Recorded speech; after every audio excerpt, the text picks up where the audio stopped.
आज जो मैं आपको किस्सा बताने जा रहा हूँ वो हमारे कस्बे के भूतहा अस्पताल का है। सारे कस्बे के लोग इस अस्पताल को भूतहा अस्पताल कहते हैं। इस अस्पताल का असली नाम विक्टोरिया अस्पताल है। इस अस्पताल को आज से करीबन 100 साल पहले अंग्रेजों ने बनवाया था। उस अस्पताल के सामने एक कब्रिस्तान है। मेरे दादाजी ने मुझे बताया कि आज से 60 साल पहले इस अस्पताल में ऑपरेशन के दौरान एक लड़की की मौत हो गई थी। तब से उस लड़की की आत्मा उस अस्पताल में भटकती है।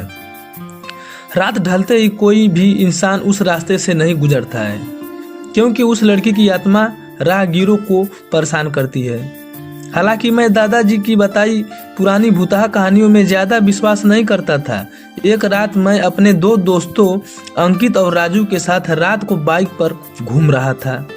तभी मेरे एक दोस्त ने मुझसे विक्टोरिया अस्पताल वाले रास्ते से चलने को कहा।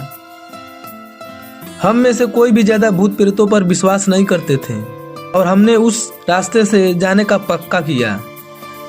उस समय रात के 10 बज चुके थे।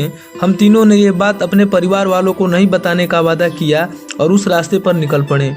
जैसे ही हम उस रास्ते से निकले, रास्ते पर रेत होने की वजह से हमारी बाइक फिसल गई और हम तीनों धड़ाम से बाइक से दूर गिर गए। गनीमत थी कि हम लोगों को कोई चोट नहीं आई थी। बाइक चला रहे मेरे दोस्त अंकित ने बोला कि उसका बैलेंस तो बराबर था, फिर ये बाइक कैसे फिसल गई।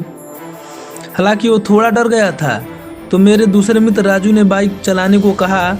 अब राजू बाइक चला रहा था। हम 1 किलोमीटर ही चले थे कि अचानक हमारी गाड़ी का टायर पंचर हो गया और गाड़ी के स्पीड तेज होने से गाड़ी इस बार फिर पिछली बार से भी दूर तक फिसलती गई। इस बार हमें कोहनियों और घुटनों पर थोड़ी चोट आई थी।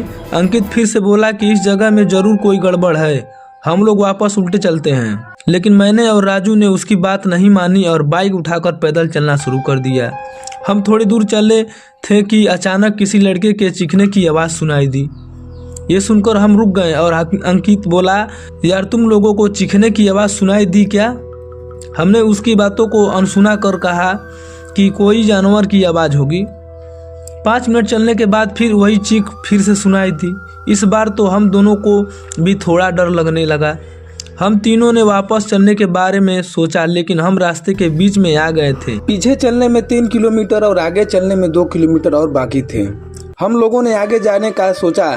थोड़ा आगे चलने पर हमें बरगद के पेड़ के नीचे एक औरत दिखाई दी। इतनी रात को अकेली औरत को देखकर हमारे तो रोंगटे खड़े हो गए थे। हम लोगों ने पीछे मुड़ने का सोचा, तभी वो बूढ़ी औरत चिल्लाई, बेटा रुको, मुझे हाईवे तक का रास्ता बता दो। हमने पूछा कि इतनी रात को आप इस रास्ते से कैसे निकल रही हो?